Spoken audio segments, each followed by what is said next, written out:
there, Scorpio. Welcome to a manifestation reading for the period between February and April 21st, 2023, when all the planets are direct, which is supposed to be easier to make things happen, to manifest things. So, if that's something that resonates with you, then you can see what these cards have to say. I feel like a card fell down and I don't see it. So hopefully all the cards are here because I'm going to keep on keeping on.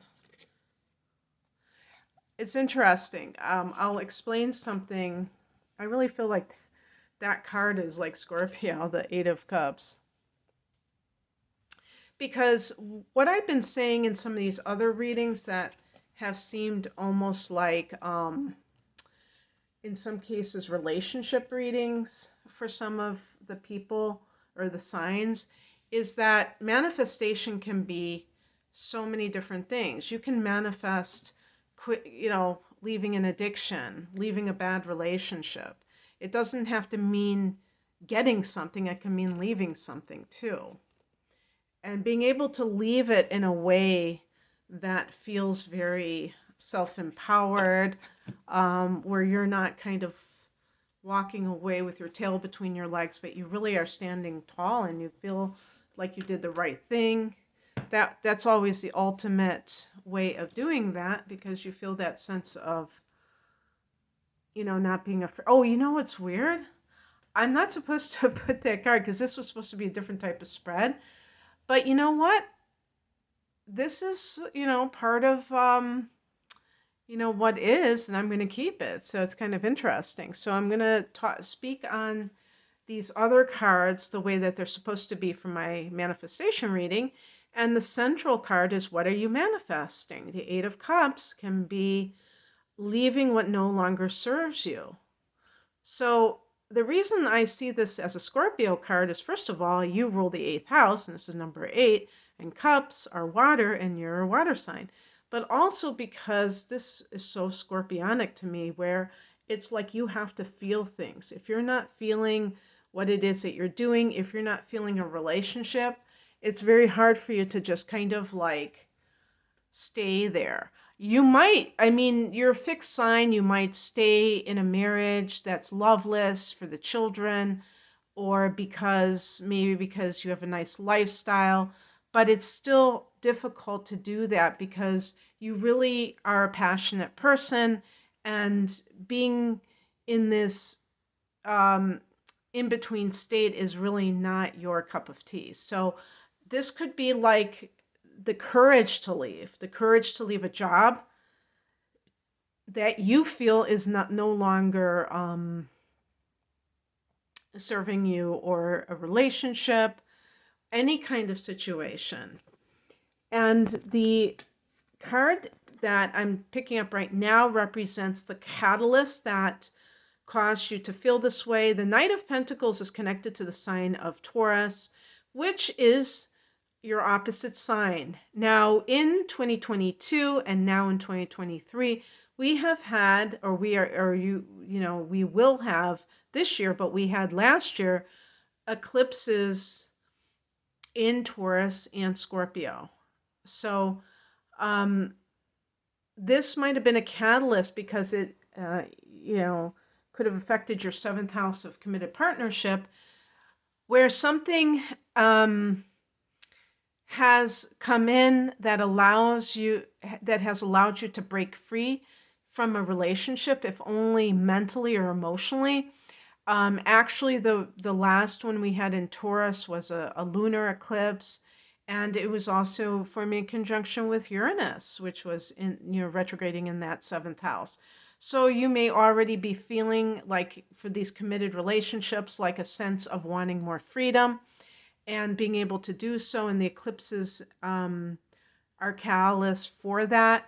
Maybe there's a Taurus person that you feel is really your soulmate, or somebody that you're more compatible with, and so that is making you want to leave. Also, the Knight of Pentacles represents a very diligent approach to work. So it could be the person who has been saving their money, working hard, and now they have the ability to take some time off or to live alone. And I even see that Eight of Cups is like a spiritual quest. It's not just like leaving something, but you're going towards something, perhaps. The first thing that you have to do to embark on this journey is represented by the Three of Swords. This is a card of rejection. This is a card of sometimes feeling unloved. Obviously, for relationship issues, this can be a situation where, like if you are in I don't think that this would be true for many Scorpio people just based on how you tend to behave in relationships. But if you are in a three-party situation and maybe you were kind of like waiting for that other person to leave, you may decide to leave on your own, and you may have to cut it off very quickly. And or any type of love relationship, you might have to just cut it off very decisively, because you may have a tendency to kind of hold on to it, especially if maybe that other person hasn't been kind to you, and all of a sudden they start to treat you better and it tempts you to stay. Even though I really feel with the Eight of Cups that whatever was once there is long gone. So you have to be able to make a clean break, in other words. And same thing if this is a job, is like you might be tempted, you know what, I'll go part-time. And they might even say, go part-time. But the thing is that if you feel something pulling at you, calling to you of a spiritual nature, tune into that and don't allow other people's needs or demands to kind of take over. Because if you have the money to be able to go, and maybe you even want to travel somewhere, and you feel like that's something that is important, that you feel like that's going to help you in the transformation of your life, or at least the bridge between your old and new lives, then you're not necessarily wanting to just kind of keep in that old pattern, even if it's like lessening it. It may feel like comfortable because it makes it easier to let go, but it could be that it keeps you hanging on and involved. And the card I got, this wasn't supposed to be here, but it was. The challenge to all this is the Devil card. And you know that saying, the devil you know. So familiarity, they say familiarity breeds contempt. It can also breed inertia, where somebody can fool themselves into thinking that they've changed. Even like I just said, if you're working part-time instead of full-time, you might say, well, I'm not working full-time, but you're still in that environment. You're still with those people. And you're not like, really changing up the energy completely. I mean, I'm not saying that 100% of the time you should just like totally change your life. There might be times when it is advised to kind of dip your toe in the water when you're doing something new, and then go for it. But you are going to have in this, actually it's not in this time frame, but a month afterwards or a few weeks after the last date. I gave the last date of April 21st because then Mercury's going retrograde that day. But in May 5th to be exact, you're going to have a lunar eclipse in your sign. And so you're going to have to, what came into my mind was face the music. But what I really meant to say was you're going to have to accept that change is inevitable.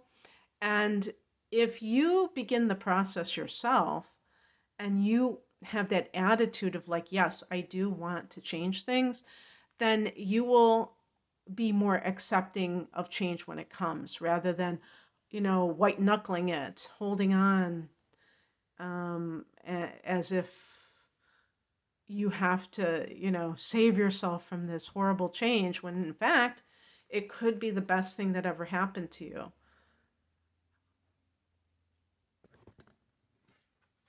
What's coming in is the Star card, faith and unseen forces. This is about stepping out in faith and knowing that the universe has your back. Is it easy? No, because the unknown can be very daunting, but it might be exactly what you need to do. It's also a card of hope restored. I remember one time going through a really dark, like a difficult period, and picking cards for myself before I even was making videos or doing personal readings with tarot. I would sometimes pick cards, and I remember getting the Star card, and it really was a healing thing to get that card because it really spoke to what I was going through. And it was kind of giving me that sign that things were about to get better. And so if you have been through that yourself, Scorpio, perhaps there is going to be a sign, or you're seeing the signs that things are changing for the better. And sure enough, the card that I got as the outcome card is the King of Wands. And this is a card of, to me, of all the minor arcana cards, is really the ultimate in self-empowerment, where you're feeling that sense of being the captain of your own ship. And maybe for a while you've been doing the bidding for someone else, or feeling in that wrenching kind of emotional situation. One of the things too I wanted to say about the Three of Swords is that sometimes Scorpios are afraid to admit their vulnerability or to share it with other people because they feel that it's a sign of weakness. And being able to acknowledge, at least to yourself, that you are vulnerable is important, because I feel like there's something going on that is, you may be feeling rejected in some way, even if you, let's say, you're in a relationship with somebody and you weren't happy in that relationship, and then they left it or they cheated. I would think it would be more like infidelity, since the Eight of Cups is about walking away from it. So maybe it's more like infidelity. And you may blame yourself, or you may think that it's a reflection on you instead of seeing it as something that they're going through. And so it's all what we tell ourselves about certain situations. But being able to admit that you feel unloved or you feel rejected can be actually very liberating, because it can help you realize that you're so much more than a relationship. Sometimes people really identify with their relationships. Some of you Scorpios who have inner planets in Libra may really feel that your relationship is the end all be all. And that can, be dangerous, because you can lose yourself in that connection with somebody else. So the King of Wands is kind of like that alpha male energy, where you're calling all the shots in your life and stepping into that power very confidently, knowing that you have a path that is yours alone, that is you know, wands relate to fire energy, so it's all about that individuality and also the passion that life provides. And sometimes it's really messy to get to that point because you have to leave things that are familiar, even if they're like, I think about the devil, even if they're things that are like dark, they might still be familiar. And that can feel comfortable, but it can be like a comfortable tomb. It can be something that is very suffocating, but it's familiar at the same time. Um, so, anyway, that's what I have for you, um, Scorpio, and I hope that this resonated. If you would like a private reading, the link is below. Take care. Bye.